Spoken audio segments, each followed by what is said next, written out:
समस्त कारणों के कारण नारद उकाच देव देव नमस्ते 5 स्तु भूत भावन पूर्वज तद्विजानी ही यज्ञान्मात्म तत्व निदर्शनम। एक शब्दार्थ श्री नारद मुनि ने ब्रह्मा जी से पूछा, हे देवताओं में प्रमुख देवता, हे अग्रजन्मा जीव, मैं आपको सादर नमस्कार करता हूँ। कृपा करके मुझे वह दिव्य ज्ञान बताएं जो मनुष्य को आत्मा तथा परमात्मा के सत्य तक ले जाने वाला है। तात्पर्य, परंपरा प्रणाली की पूर्णता की और भी पुष्टि हो रही है।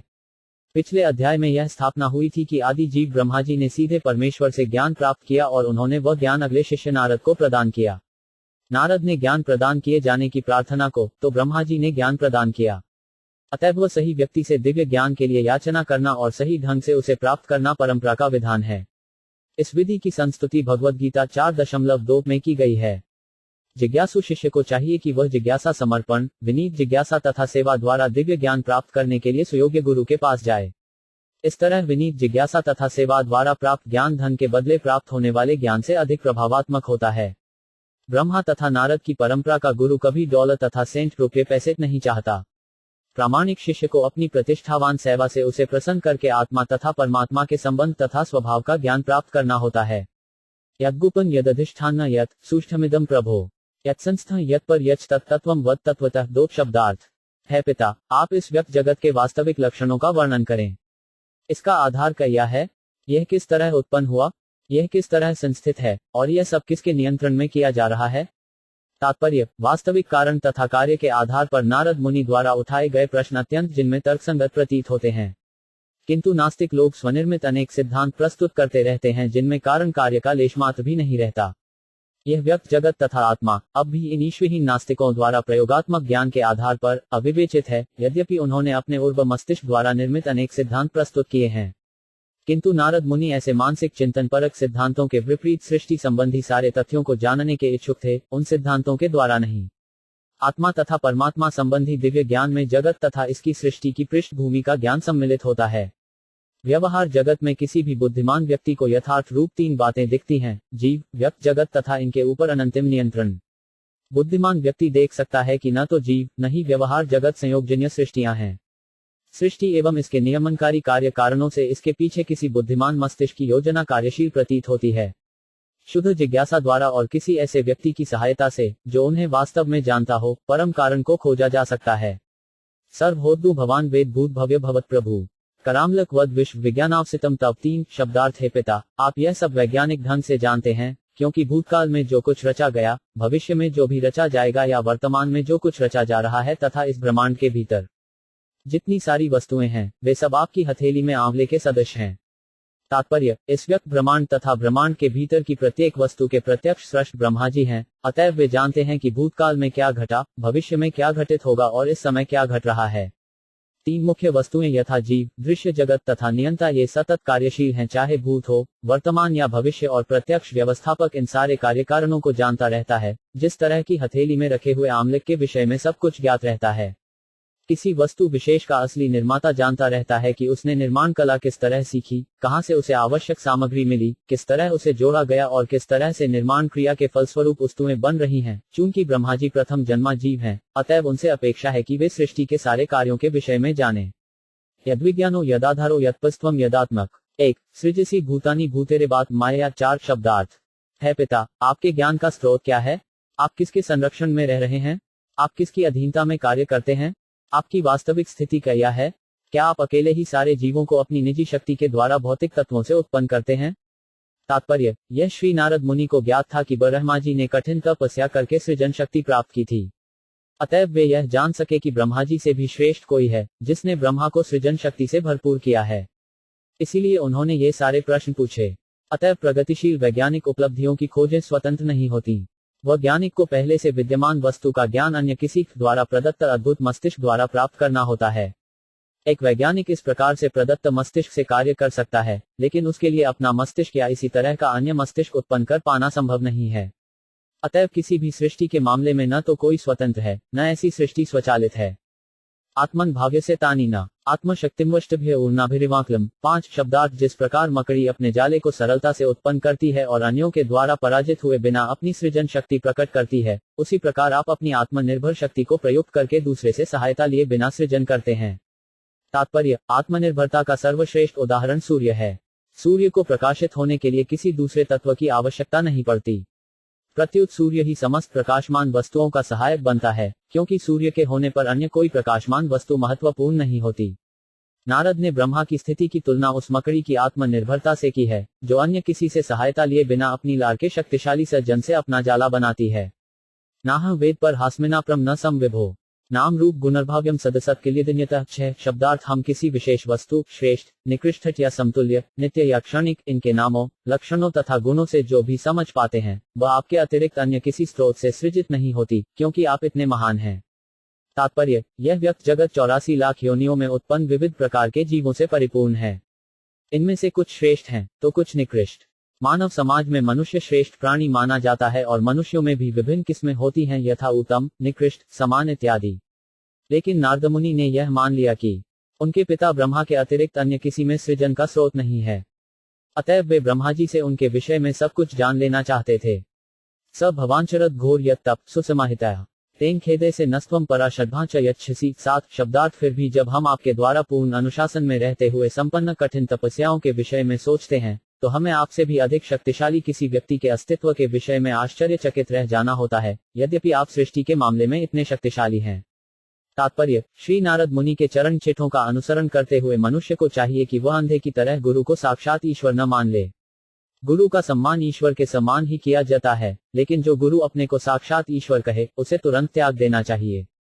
नारद मुनि ने ब्रह्मा को सृष्टि करने के अद्भुत कार्य के कारण परमेश्वर मान लिया था, लेकिन जब उन्होंने देखा कि ब्रह्मा जी भी किसी श्रेष्ठ पुरुष की पूजा कर रहे हैं, तो उनको संदेह हुआ। परमेश्वर तो श्रेष्ठतम है ही, उनका कोई आराध्य नहीं है। हरग्रह में पासिता या जो साक्षात ईश्वर बनने के उद्देश्य से अपनी पूजा करता है भ्रामक है, लेकिन बुद्धिमान शिष्य तुरंत पहचान सकता है कि परमेश्वर को ईश्वर बनने के लिए किसी की, यहाँ तक कि अपनी भी, पूजा करने की आवश्यकता नहीं रहती। भले ही दिव्य अनुभूति के लिए हरग्रह में पासना एक विधि हो, लेकिन इससे वह कभी ईश्वर नहीं बन सकता। कोई भी व्यक्ति आत्मा अनुभूति की विधि से ईश्वर नहीं बनता। नारद मुनि ने ब्रह्मा जी को परम पुरुष के रूप में सोचा था, किंतु जब उन्होंने देखा कि वे दिव्य अनुभूति की विधि में लगे हैं, तो उन्हें संदेह हुआ। अतएव वे सही जानकारी चाह रहे थे। एक में पृछत सर्व सर्वज्ञ सकलेश्वर विजानी ही यथेवेदम बुद्धिनुशासित। 8 शब्दार्थ है पिता, आप सब कुछ जानने वाले हैं और सबों के नियंता हैं। अतएव मैंने आपसे जितने सारे प्रश्न किए हैं, उन्हें कृपा करके बताइए, जिससे मैं आपके शिष्य के रूप में उन्हें समझ सकें। तात्पर्य, नारद मुनि द्वारा पूछे गए सारे प्रश्न सबों के लिए अत्यंत महत्वपूर्ण हैं। अतएव उन्होंने ब्रह्मा जी से प्रार्थना की कि वे इन्हें उपयुक्त समझें, जिससे ब्रह्म संप्रदाय को परंपरा के अन्य सभी लोग बिना कठिनाई के उन्हें समझ सकें। ब्रह्मोवाच सम्यक कारुणिक सिदम वत्स्ते विचिकित्सितम यदहम चोदिता सौम्य भगवद्गीता दर्शने। 9 शब्दार्थ ब्रह्मा जी ने कहा, हे मेरे वत्स नारद, तुमने सबों पर मुझ सहित करुणा करके ही ये सारे प्रश्न पूछे हैं, क्योंकि इनसे मैं भगवान के पराक्रम को बारीकी से देखने के लिए प्रेरित हुआ हूँ। तात्पर्य, नारद जी द्वारा प्रश्न पूछे जाने पर ब्रह्मा जी ने उनको बधाई दी, क्योंकि जब भी भक्तों से भगवान के विषय में प्रश्न पूछे जाते हैं, तो वे अत्यंत प्रफुल्लित हो उठते हैं। यह भगवान के शुद्ध भक्त का लक्षण है। भगवान के दिव्य कार्यकलापों से संबंधित ऐसी वार्ताओं से वह वायुमंडल शुद्ध हो जाता है, जिसमें ये वार्ताएं होती हैं, और ऐसे प्रश्नों का उत्तर देते समय भक्तगण जीवंत हो उठते हैं। यह प्रश्नकर्ता तथा उत्तरदाता दोनों को ही शुद्ध करने वाला है। शुद्ध भक्त भगवान के विषय में प्रत्येक वस्तु जानकर न केवल तुष्ट होते हैं, अपितु वे इस जानकारी को अन्यों तक प्रसारित करना चाहते हैं, क्योंकि वे यह देखना चाहते हैं कि भगवान का यश प्रत्येक व्यक्ति को ज्ञात हो। अतएव जब उन्हें ऐसा अवसर प्रदान किया जाता है, तो वे अत्यंत प्रसन्नता का अनुभव करते हैं। धर्मोपदेश कार्यों का यही मूल सिद्धांत है। नानृत तब तच्चापि यथा मां पृथ्वीशी भो अभिज्ञाय पर मत अतावत्वम चतुहि में। 10 शब्दार्थ तुमने मेरे विषय में जो कुछ कहा है, वह सत्य नहीं है, क्योंकि जब तक कोई उन भगवान के विषय में अवगत नहीं हो लेता, जो मुझसे परे परम सत्य रूप हैं, तब तक वह मेरे सशक्त कार्यकलापों से निश्चित रूप से मोहित होता रहेगा। तात्पर्य, कृपमंडूक तर्क यह बताता है कि कुएं को चहारदीवारी तथा वातावरण के भीतर रहने वाला मेढक मंडूक विशाल सागर को लंबाई चौड़ाई का अनुमान नहीं लगा सकता। ऐसे मेढक को यदि विशाल सागर की लंबाई चौड़ाई बताई जाए तो पहले तो वह विश्वास नहीं करेगा कि ऐसा समुद्र हो सकता है, और यदि कोई उसे आश्वस्त कर भी दे कि समुद्र सचमुच ऐसा ही होता है, तो वह मेढक अपने पेट को फुलाकर कल्पना से उसे मापने का प्रयास करता है, जिससे उसका छोटा सा पेट फट जाता है और वह बेचारा वास्तविक समुद्र का अनुभव किए बिना ही मर जाता है। इसी प्रकार भौतिक विज्ञानी भी भगवान की अचिंत्य शक्ति को अपने मेढक सरीखे मस्तिष्क से तथा अपनी वैज्ञानिक उपलब्धियों के द्वारा मापकर चुनौती देना चाहते हैं, किंतु अंत में वे विफल होकर मेढक की मौत मरते हैं। कभी कभी भौतिक दृष्टि से शक्तिशाली व्यक्ति को ईश्वर या ईश्वर का अवतार मान लिया जाता है, यद्यपि उसे वास्तविक ईश्वर का कोई ज्ञान नहीं रहता। ऐसे भौतिक मूल्यांकन को थोड़े धीरे बढ़ाकर ब्रह्मयाजी की सर्वोत्तम सीमा तक पहुंचा जा सकता है, जो इस ब्रह्मांड के सर्वोच्च जीव हैं और जिनकी आयु भौतिक वैज्ञानिकों के लिए अकल्पनीय है। जैसा कि हमें भगवद्गीता नामक सर्वाधिक प्रामाणिक ग्रंथ 8.17 से विदित होता है, ब्रह्मा का एक दिन और रात मिलकर हमारे लोक के लाखों वर्षों के तुल्य होते हैं। इस दीर्घायु पर कृपमंडूक भले ही विश्वास न करे, किंतु जिन व्यक्तियों को भगवद्गीता में वर्णित सत्यों की अनुभूति है, वे ऐसे महापुरुष के अस्तित्व को स्वीकार करते हैं, जो पूर्ण ब्रह्मांड को विविधता का सृजन करता है। शास्त्रों से यह भी प्रकट होता है कि इस ब्रह्मांड के ब्रह्माजी इस ब्रह्मांड से परे अनेक अन्य ब्रह्मांडों के ब्रह्माओं से अपेक्षया छोटे हैं, लेकिन इनमें से कोई भी भगवान के समकक्ष नहीं है। नारद जी मुक्तात्मा हैं। मुक्ति मिलने के बाद ही वे नारद कहलाए, अन्यथा इसके पूर्व वे दासी पुत्र थे।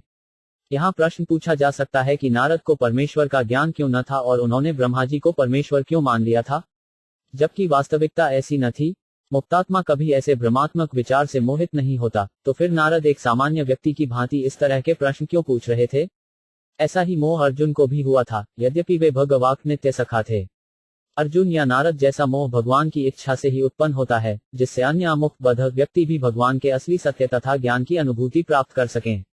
नारद के मन में ब्रह्माजी के सर्वशक्तिमान होने का जो संदेह उठा, वह कृपमंडूकों के लिए अच्छा पाठ है कि वे भगवान की गलत पहचान करके मोहित न हो जाएं, यहाँ तक कि ब्रह्माजी जैसे पुरुष से तरल न करके ऊन की तो कोई बात ही नहीं, जो क्षुद्र मानव अपने को ईश्वर या ईश्वर अवतार कहते हैं। परमेश्वर सदैव सर्वश्रेष्ठ रहता है, और जैसा कि हमने अपने तात्पर्यों में कई बार प्रतिपादित किया है, कोई भी जीव, यहाँ तक कि ब्रह्मा भी, स्वयं के भगवान होने का दावा नहीं कर सकता। जब लोग किसी महापुरुष की मृत्यु के बाद वीर पूजा के रूप में उसको ईश्वर की भांति पूजने लगे, तो इससे किसी को दिग्भ्रमित नहीं होना चाहिए। अयोध्या के राजा रामचंद्र जी जैसे अनेक राजा हुए हैं, किंतु शास्त्रों में कहीं भी ऐसे राजाओं का उल्लेख ईश्वर के रूप में नहीं हुआ है। भगवान राम होने के लिए आवश्यक योग्यता एक अच्छा राजा होना नहीं, अपितु भगवान होने के लिए कृष्ण जैसा महान पुरुष होना आवश्यक है। यदि हम कुरुक्षेत्र युद्ध में भाग लेने वाले पात्रों के बारे में अध्ययन करें, तो हम देखेंगे कि महाराज युधिष्ठिर भगवान रामचंद्र से कम पवित्र राजा न थे, और पात्रों अध्ययन से महाराज युधिष्ठिर कृष्ण से अच्छे नैतिकतावादी थे। कृष्ण ने महाराज युधिष्ठिर से झूठ बोलने के लिए कहा, किंतु महाराज युधिष्ठिर ने इसका प्रतिरोध किया। लेकिन इसका अर्थ यह नहीं है कि महाराज युधिष्ठिर भगवान रामचंद्र या भगवान कृष्ण के तुल्य थे। महापुरुषों ने महाराज युधिष्ठिर को पुण्यात्मा कहा है, किंतु उन्होंने राम या कृष्ण को भगवान के रूप में स्वीकार किया है। अतएव भगवान सभी परिस्थितियों में भिन्न सत्ता होते हैं, और उसके विषय में कई अवतारवाद लागू नहीं होता। भगवान सदैव भगवान रहते हैं, और सामान्य प्राणी कभी भी उनकी समता नहीं कर सकता। यन स्व रोचिषा विश्व रोचितम रोचयम्यहम् यथा कोग्नि यथा सोमो यथृक्ष गृहतारका। 11 शब्दार्थ। भगवान द्वारा अपने निजी तेज ब्रह्मज्योति से की गई सृष्टि के बाद मैं उसी तरह सृजन करता हूँ, जिस तरह की सूर्य द्वारा अग्नि प्रकट होने के बाद चंद्रमा, आकाश, प्रभावशाली ग्रह तथा टिमटिमाते तारे भी अपनी चमक प्रकट करते हैं। तात्पर्य: ब्रह्माजी ने नारद से यह कहा कि उनका अनुमान कि ब्रह्मा सृष्टि में परम प्रमाण नहीं है, ठीक ही था। कभी कभी अल्पज्ञानी पुरुषों की ऐसी धारणा बनती है कि ब्रह्मा ही सभी कारणों के कारण हैं। लेकिन नारद इस बात को ब्रह्मांड के परम प्रमाण ब्रह्माजी के कथनों से स्पष्ट कर लेना चाहते थे। जिस प्रकार राज्य के सर्वोच्च न्यायालय का निर्णय अंतिम होता है, उसी तरह ब्रह्माजी का निर्णय ज्ञान प्राप्त करने की वैदिक विधि के अनुसार अंतिम था। जैसा कि हम पिछले श्लोक में पहले ही स्पष्ट कर चुके हैं, नारद जी मुक्तात्मा थे। अतएव वे कोई ऐसे अल्पज्ञ व्यक्ति न थे, जो झूठे देवता या देवताओं को मनमाने ढंग से स्वीकार कर लेते। वे अपने को अल्पज्ञ के रूप में प्रस्तुत कर रहे थे, किंतु बुद्धिमानी के साथ संदेह को समक्ष रख रहे थे, जिसका स्पष्टीकरण परम प्रमाण द्वारा हो, जिससे अज्ञानी लोग इसको समझ सकें और सृष्टि तथा सृष्टा की जटिलताओं के विषय में सही सही जानकारी प्राप्त कर लें। इस श्लोक में ब्रह्माजी अल्पज्ञों की गलत धारणा को स्पष्ट कर देते हैं और पुष्टि करते हैं कि वे विश्व की विविधता का सृजन भगवान श्री कृष्ण के प्रकाशमान तेज द्वारा उत्पन्न सृष्टि के बाद करते हैं।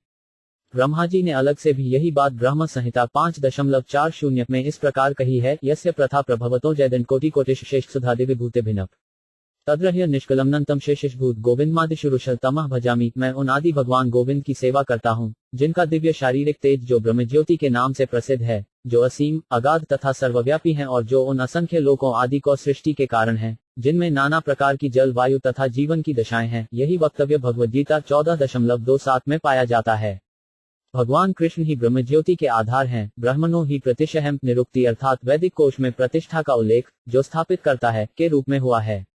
इस तरह ब्रह्मज्योति स्वतंत्र या आत्मनिर्भर नहीं है। भगवान कृष्ण ही अंततोगत्वा ब्रह्मा ज्योति के सृष्टा हैं, जिसे इस श्लोक में स्वरोचिषा या भगवान के दिव्य शरीर का तेज कहा गया है। यह ब्रह्म ज्योति सर्वव्यापी है और इसकी निहित शक्ति से सारी सृष्टि संभव होती है। अतः वैदिक स्तोत्र घोषित करते हैं कि जितनी वस्तुओं का अस्तित्व है वे ब्रह्म ज्योति द्वारा धारित हैं। सर्व खल्किदम ब्रह्म, इस प्रकार सारी सृष्टि का बीज ब्रह्म ज्योति है और यही असीम तथा अगाध ब्रह्म ज्योति भगवान द्वारा स्थापित की जाती है। अतएव भगवान श्री कृष्ण ही सारी सृष्टि के परम कारण हैं। अहम सर्वस्य प्रभवः। हमें यह अपेक्षा नहीं करनी चाहिए कि भगवान लोहार की तरह हथौड़े तथा अन्य औजारों से सूजन करते होंगे। वे तो अपनी शक्तियों से सृजन कार्य करते हैं। उनकी बहुगुणित शक्तियां हैं। परास्य शक्ति विविधैव श्रुतें। जिस प्रकार एक छोटे से बट बीज में विशाल वट वृक्ष उत्पन्न करने की क्षमता रहती है, उसी प्रकार भगवान अपनी ब्रह्मज्योति स्वरोचिषा से सभी प्रकार के बीजों को फैलाते हैं और ये बीज ब्रह्मा जैसे व्यक्तियों द्वारा सींचे जाने पर विकसित होते हैं। ब्रह्मा बीजों को उत्पन्न नहीं कर सकते, किंतु वे बीज को वृक्ष के रूप में दिखला सकते हैं, जिस प्रकार माली जल से सींच कर पौधों को तथा अमराइयों को बड़ा बनाता है। यहाँ पर दिया गया सूर्य का उदाहरण अत्यंत उपयुक्त है। भौतिक जगत में सूर्य ही समस्त प्रकाश का यथा अग्नि, बिजली, चंद्रमा की किरणों का कारण है। आकाश के सारे ज्योतिष सूर्य की सृष्टियां हैं। सूर्य ब्रह्मज्योति की सृष्टि है और ब्रह्मज्योति भगवान का तेज है। इस प्रकार सृष्टि के अनंतिम कारण भगवान हैं। तस्मै नमो भगवते वासुदेवाय धीमहि यन्माया दुर्जया मां वदंती जगगुरुम। 12 शब्दार्थ मैं उन भगवान कृष्ण वासुदेव को नमस्कार करता हूं तथा उनका ध्यान करता हूं, जिनकी दुर्जय शक्ति उन्हें अल्पज्ञ मनुष्यों को इस तरह प्रभावित करती है कि वे मुझे ही परम नियंता कहते हैं। तात्पर्य, जैसा कि अगले श्लोक में अधिक स्पष्ट रूप से बतलाया जाएगा, अल्पज्ञ को भगवान की शक्ति इस तरह मोहित करती है कि वह ब्रह्मा जी को या अन्य किसी व्यक्ति को परमेश्वर मान बैठता है। किंतु ब्रह्मा जी को ऐसा कहलाना पसंद नहीं है। वे भगवान वासुदेव या श्री कृष्ण को उसी तरह सादर नमस्कार करते हैं जिस तरह उन्होंने ब्रह्म संहिता 5.1 में उनका अभिवादन किया है। ईश्वर परम, कृष्ण सच्चिदानंद विग्रह, अनादि यदियोविद, सर्वकारण कारणं। परमेश्वर तो भगवान श्री कृष्ण हैं, जो अपने दिव्य शरीर से आदि भगवान हैं और समस्त कारणों के परम कारण हैं। मैं उन आदि भगवान गोविंद की पूजा करता हूँ। ब्रह्मा जी अपनी असली स्थिति से अवगत हैं और वे जानते हैं कि किस तरह अल्पज्ञानी व्यक्ति भगवान की भ्रामक शक्ति द्वारा मोहित होकर हर एक को ईश्वर मान लेते हैं। ब्रह्मा जी जैसे उत्तरदायी पुरुष अपने शिष्यों या आश्रितों से परमेश्वर का हलाना पसंद नहीं करते, लेकिन मूर्ख व्यक्ति कुत्तों, शुकरों, ऊंटों तथा घोड़ों जैसे पुरुषों से प्रशंसित होने एवं परमेश्वर के रूप में संबोधित किए जाने पर अत्यंत प्रफुल्लित होते हैं। ऐसे लोग ईश्वर कहलाने या मूर्ख प्रशंसकों द्वारा ईश्वर कहकर पुकारे जाने पर क्यों पुलकित होते हैं, इसकी व्याख्या अगले श्लोक में दी गई है। विलजमान्या यस्य स्थातुमीक्षा पथेर्मुया विमोहिता विकत्ते ममामिति दुर्धि। यह 13 शब्दार्थ। भगवान की भ्रामिका शक्ति माया अपनी स्थिति से लज्जित होने के कारण सामने ठहर नहीं पाती, लेकिन जो लोग इसके द्वारा मोहित होते हैं, वे यह मैं हूं और यह मेरा है के विचारों में लीन रहने के कारण व्यर्थ की बातें करते हैं। तात्पर्य, भगवान की दुर्जय शक्तिशाली छलिनी शक्ति या तीसरी शक्ति, जो अज्ञान का प्रतिनिधित्व करती है, संपूर्ण जगत को मोहित कर सकती है, तो भी वह इतनी प्रबल नहीं होती कि परमेश्वर के समक्ष ठहर सके।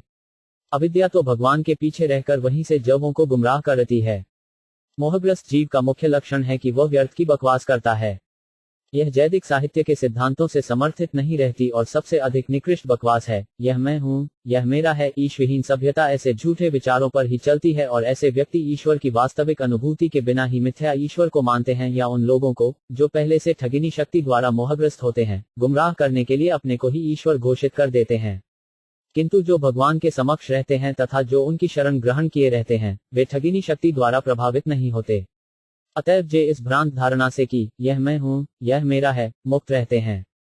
इस तरह वे न तो मिथ्या ईश्वर को स्वीकार करते हैं, न अपने को परमेश्वर के तुल्य कहते हैं। इस श्लोक में मोहग्रस्त व्यक्ति की पहचान स्पष्ट रूप से की गई। द्रव्यम कर्म च कालश्च स्वभावो जीवेव च वासुदेवात् परो ब्रह्मन् चान्यो 5 थोस्ति तत्वत्। 14 शब्दार्थ। सृष्टि के 5 मूल अवयव, शाश्वत काल द्वारा उनसे उत्पन्न अन्योन्य क्रिया तथा जीव का स्वभाव, ये सब भगवान वासुदेव के भिन्नांश हैं और सच बात तो यह है कि उनका कोई अन्य महत्व नहीं है। तात्पर्य, यह व्यवहार जगत निर्विशेषतया वासुदेव की अभिव्यक्ति है, क्योंकि इसके सृजनकारी अवयव, उनकी अन्योन्य क्रिया तथा फल का भोक्ता जीव, ये सभी भगवान कृष्ण की बहिरंगा तथा अंतरंगा शक्तियों द्वारा उत्पन्न है। इसकी पुष्टि भगवद्गीता 7.4-5 में हुई है।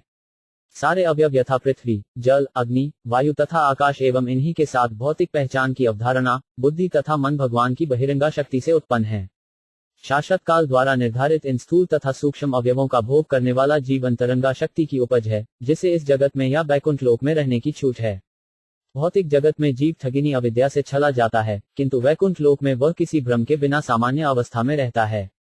जीव को भगवान की तत्स्था शक्ति कहा जाता है, लेकिन सभी परिस्थितियों में न तो भौतिक अवयव और न आध्यात्मिक भिन्नांश ही भगवान वासुदेव से स्वतंत्र हैं। कईयों की सारी वस्तुएं, चाहे वे भगवान की बहिरंगा, अंतरंगा या तत्स्था शक्तियों के प्रतिफल हों, उसी तरह भगवान के तेज के प्रदर्शन हैं। जिस प्रकार प्रकाश, ऊष्मा तथा धुआं एक ही अग्नि के प्रदर्शन हैं। इनमें से कोई अग्नि से भिन्न नहीं, सभी मिलकर अग्नि कहलाते हैं।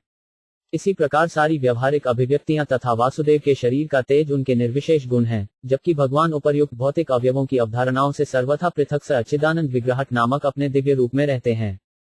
नारायण परा वेदा देवा नारायणाजुजा, नारायण परा लोका नारायण परा माँ। 15 शब्दार्थ। सारे वैदिक ग्रंथ परमेश्वर से ही बने हैं और उन्हीं के निमित्त हैं।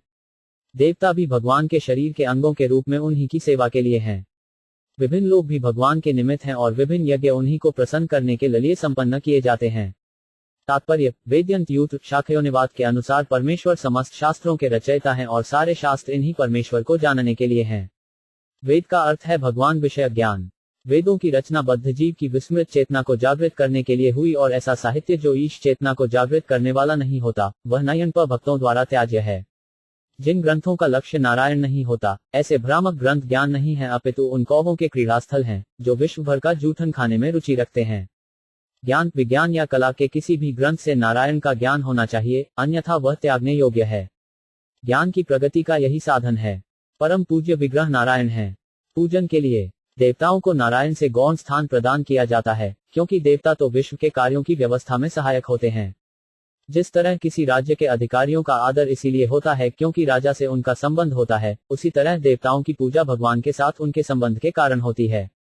भगवान से संबंध न होने पर देवताओं की पूजा अनुचित है, अविधिपूर्वकम। ठीक उसी प्रकार जिस प्रकार की जड़ को न सींचकर वृक्ष की पत्तियों तथा टहनियों को सींचना। अतएव सारे देवता भी नारायण पर आश्रित रहते हैं। विभिन्न लक इसलिए आकर्षक लगते हैं क्योंकि उनमें तरह तरह का जीवन है तथा आनंद है, जो सच्चिदानंद विग्रह की आंशिक अभिव्यक्ति है। प्रत्येक व्यक्ति शाश्वत आनंद तथा ज्ञानमय जीवन चाहता है। भौतिक जगत में ऐसा आनंद तथा ज्ञानमय शाश्वत जीवन उच्चतर लोकों में ही संभव है, लेकिन वहां तक पहुंचने पर वह भगवत धाम जाने के लिए उन्मुख हो सकता है। जीवन की अवधि, आयु भी आनंद तथा ज्ञान की मात्रा के अनुपात में एक लोक से दूसरे लोक में अधिक हो सकती है। विभिन्न लोकों में जीव को आयु हजारों लाखों साल तक बढ़ सकती है, किंतु कहीं भी शाश्वत जीवन नहीं है। किंतु जो व्यक्ति सर्वोच्च लोक अर्थात ब्रह्मलोक तक पहुंच जाता है, वह वैकुंठ लोक जाने की कामना कर सकता है, जहां जीवन शाश्वत है। अतएव एक लोक से दूसरे लोक की यात्रा का अंत भगवान के परम लोक मध्धाम पहुंचने पर हो जाता है, जहां जीवन शाश्वत है और ज्ञान तथा आनंद से पूर्ण है। जितने सारे यज्ञ किए जाते हैं, वे भगवान नारायण को प्रसन्न करके उन तक पहुंचने के लिए होते हैं और इस कलियुग के लिए जिस सर्वश्रेष्ठ यज्ञ की संस्तुति की जाती है, वह संकीर्तन यज्ञ है, जो नारायण पर भक्त की भक्तिमय सेवा का मूलाधार है। नारायण परो योगो नारायण पर तपया, नारायण पर ज्ञान न नारायण परागति। 16 शब्दार्थ। सभी प्रकार के ध्यान या योग नारायण की अनुभूति प्राप्त करने के लिए हैं। सारी तपस्याओं का लक्ष्य नारायण को प्राप्त करने के निमित्त है। दिव्य ज्ञान का संवर्धन नारायण की झलक प्राप्त करने के लिए है और चरम मोक्ष तो नारायण के धाम में प्रवेश करने के लिए ही है। तात्पर्य, ध्यान योग की दो पद्धतियां हैं, योग तथा सांख्य योग। अष्टांग योग मन को एकाग्र करने का अभ्यास है, जिसमें ध्यान, धारण, आसन, प्राणायाम आदि की विधियों से अपने को समस्त व्यस्तताओं से मुक्त कर लिया जाता है। सांख्य योग क्षणिक और सत्य का अंतर बताने वाला है, लेकिन दोनों ही पद्धतियां अंततोगत्वा निर्विशेष ब्रह्म की अनुभूति के लिए हैं, जो भगवान नारायण की आंशिक अभिव्यक्ति है। जैसा कि हम पहले कह चुके हैं, निर्विशेष ब्रह्मतेज भगवान का अंश मात्र है। निर्विशेष ब्रह्म साक्षात भगवान पर स्थित है, फलस्वरूप ब्रह्म पुरुषोत्तम भगवान का महिमा गायन है। इसकी पुष्टि भगवद्गीता तथा मत्स्य पुराण दोनों से होती है। गति शब्द चरम गंतव्य या मोक्ष को अंतिम स्थिति का सूचक है। निर्विशेष ब्रह्मज्योति से तादात्म्य चरम मोक्ष नहीं है, इससे तो श्रेष्ठ है अनंत वैकुंठ लोकों में से किसी एक में भगवान की भव्य संगति। अतएव निष्कर्ष निकलता है कि नारायण या भगवान सभी प्रकार की योग पद्धतियों तथा सभी प्रकार के मोक्ष के चरम लक्ष्य हैं। तस्यापि दृष्टि शिष्य कूत्स्थस्याखिलात्मन सृज्यम सृजामी सृष्टो 5 हमीक्षेवाभिचोदित। 17 शब्दार्थ। उनके ही द्वारा प्रेरित होकर मैं भगवान नारायण द्वारा सर्वव्यापी परमात्मा के रूप में उनकी ही दृष्टि के सामने पहले जो सृजित हो चुका है, उसी की फिर खोज करता हूं और मैं भी केवल उन्हीं के द्वारा सृजित हूं। तात्पर्य, ब्रह्मांड के सृष्टा ब्रह्मा जी भी स्वीकार करते हैं कि वे असली सृष्टा नहीं, अपितु भगवान नारायण द्वारा प्रेरणा प्राप्त हैं। अतएव उन्हीं की अध्यक्षता में वे समस्त जीवों के परमात्मा स्वरूप उन्हीं के द्वारा पहले से निर्मित वस्तुओं का सृजन करते हैं। परमात्मा तथा आत्मा, इन दो को ब्रह्मांड के बड़े बड़े महापुरुषों तक ने जीव में निहित माना है। परमात्मा तो भगवान है, जबकि आत्मा भगवान का नित्य सेवक है। भगवान आत्मा जीव को प्रेरित करते हैं कि उन्होंने जो कुछ पहले सृष्टि की है वह उसका सूजन करे, और भगवत कृपा से इस संसार में जो कोई किसी भी वस्तु की खोज करता है वह उसका खोजी मान लिया जाता है। कहा जाता है कि कोलंबस ने पश्चिमी गोलार्ध की खोज की, लेकिन वास्तविकता यह है कि उस भूभाग का सृजन कोलंबस ने नहीं किया। यह विशाल भूखंड परमेश्वर को सर्वशक्तिमत्ता के कारण पहले से वहां था, और कोलंबस को भगवान की विगत सेवा के बल पर अमेरिका की खोज करने का श्रेय प्राप्त हुआ। इसी प्रकार कोई भी व्यक्ति भगवान की इच्छा के विरुद्ध कुछ भी सृजन नहीं कर सकता, क्योंकि प्रत्येक व्यक्ति अपनी क्षमता के अनुसार ही देखता है। यह क्षमता भी मनुष्य द्वारा भगवान की सेवा करने की रजामंद के अनुसार भगवान द्वारा प्रदान की जाती है।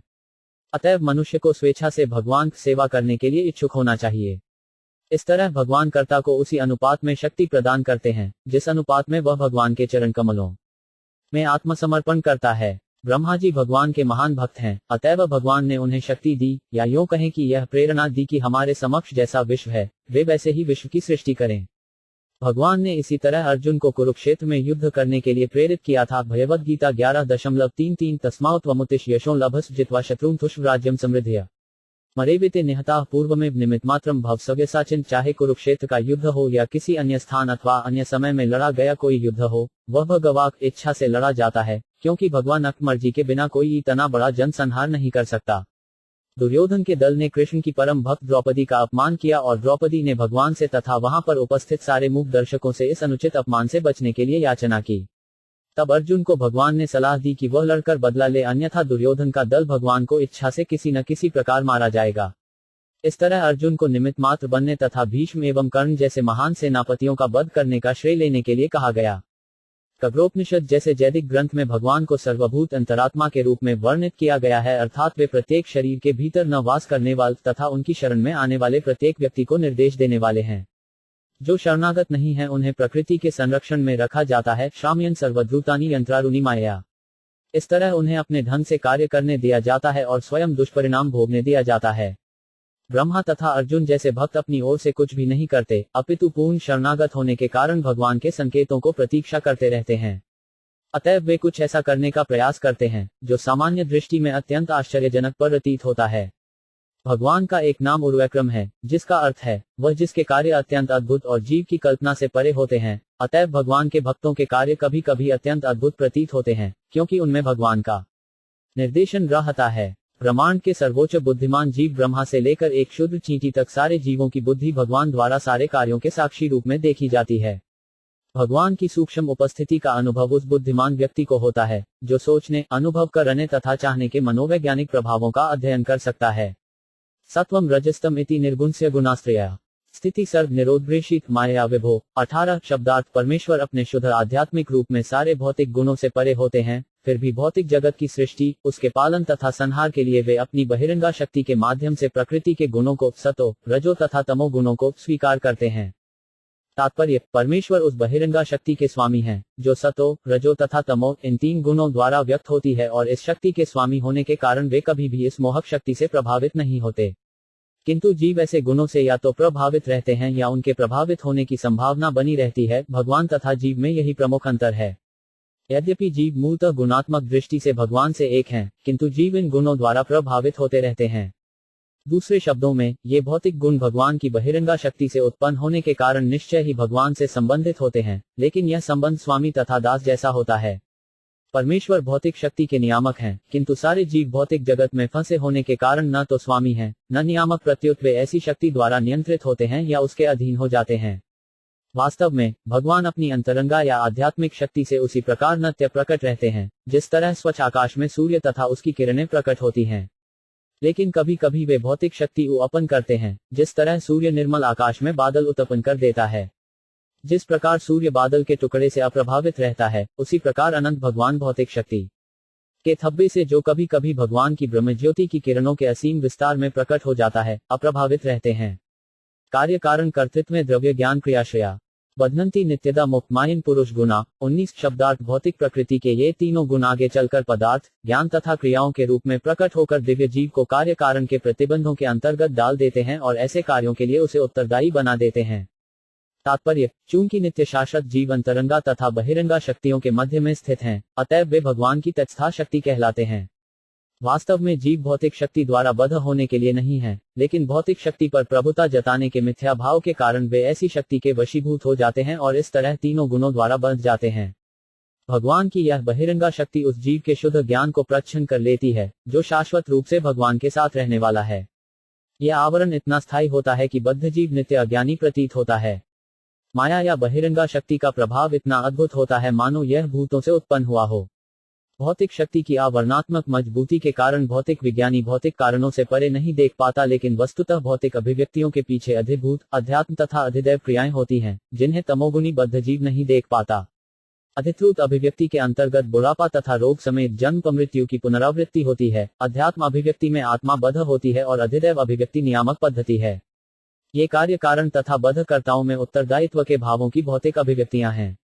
आखिरकार ये सब बद्ध अवस्था की अभिव्यक्तियां हैं और ऐसी बद्ध अवस्था से मनुष्य का स्वतंत्र होना ही सर्वोच्च सिद्धि है। स भगवोलिद्रसंरिभृते दोषज स्वलिक्षित गतिर्हान सर्वेषां ममचेश्वरः 20 शब्दार्थ ब्राह्मण नारद परम दृष्टा परब्रह्म प्रकृति के उपर्युक्त तीनों गुणों के कारण जीवों की इंद्रियों की अनुभूति से परे हैं, लेकिन वे मुझ समेत सबों के नियस्ता हैं। तात्पर्य, भगवद गीता 7.24-25 में भगवान ने यह स्पष्ट घोषित किया है कि निर्विशेषवादी जो ब्रह्मज्योति रूप भगवान की दिव्य किरणों को अधिक महत्व देता है तथा यह निष्कर्ष निकालता है कि परम सत्य वास्तव में निर्विशेष है तथा आवश्यकता पड़ने पर अपना रूप प्रकट करता है, ऐसा निर्विशेषवादी सगुणवादी से कम बड़ अधिमान होता है, चाहे वह वेदांत के अध्ययन में कितना ही क्यों न लगा रहे। तथ्य तो यह है कि ऐसा निर्विशेषवादी उपर्युक्त गुणों से आच्छादित रहता है, अतएव वह भगवान तक पहुंचने में असमर्थ रहता है। भगवान प्रत्येक व्यक्ति के लिए सुगम्य नहीं है, क्योंकि वे अपनी योगमाया शक्ति से आवृत रहते हैं। लेकिन इससे यह त्रुटिपूर्ण निष्कर्ष नहीं निकालना चाहिए कि भगवान मूलतः अव्यक्त थे और अब मनुष्य रूप में प्रकट हुए हैं। भगवान के रूपविहीन होने की यह भ्रांत धारणा भगवान के योगमाया आवरण के कारण है, और जब बद्ध जीव भगवान की शरण में जाता है, तो परम इच्छा से ही यह दूर हो सकता है।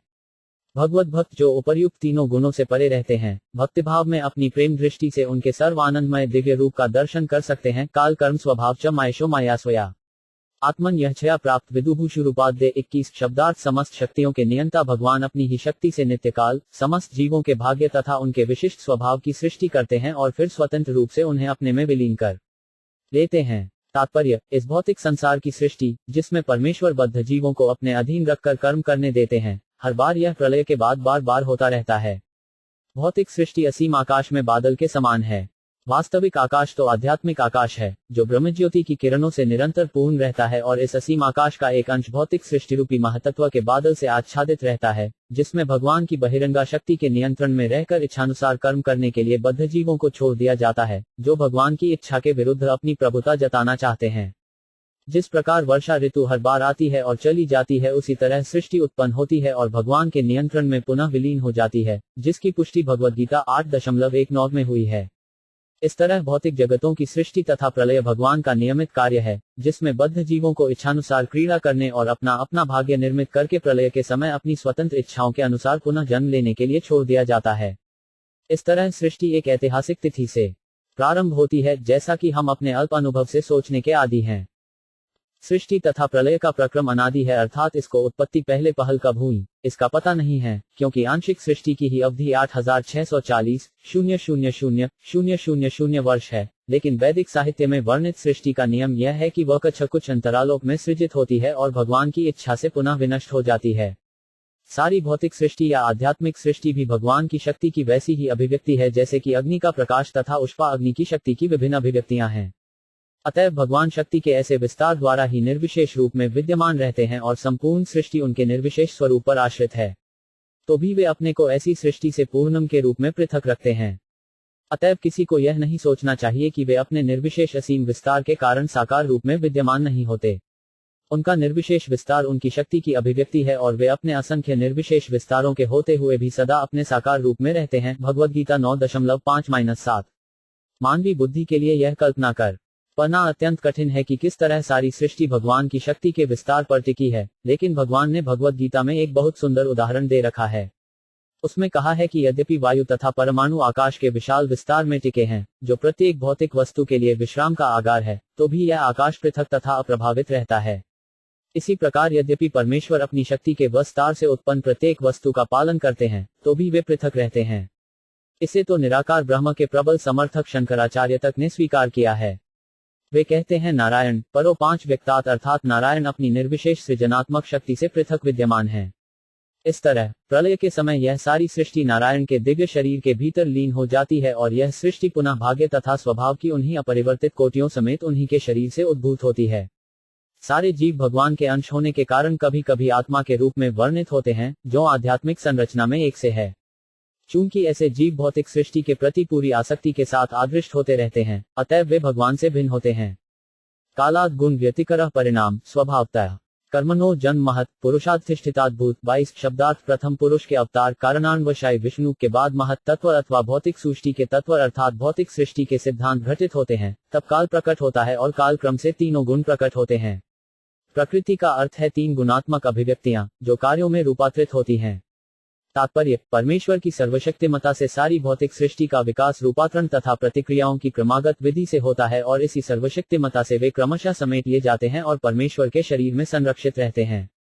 काल प्रकृति का पर्यायवाची है और भौतिक सृष्टि के सिद्धांतों का रूपांतरित स्वरूप है।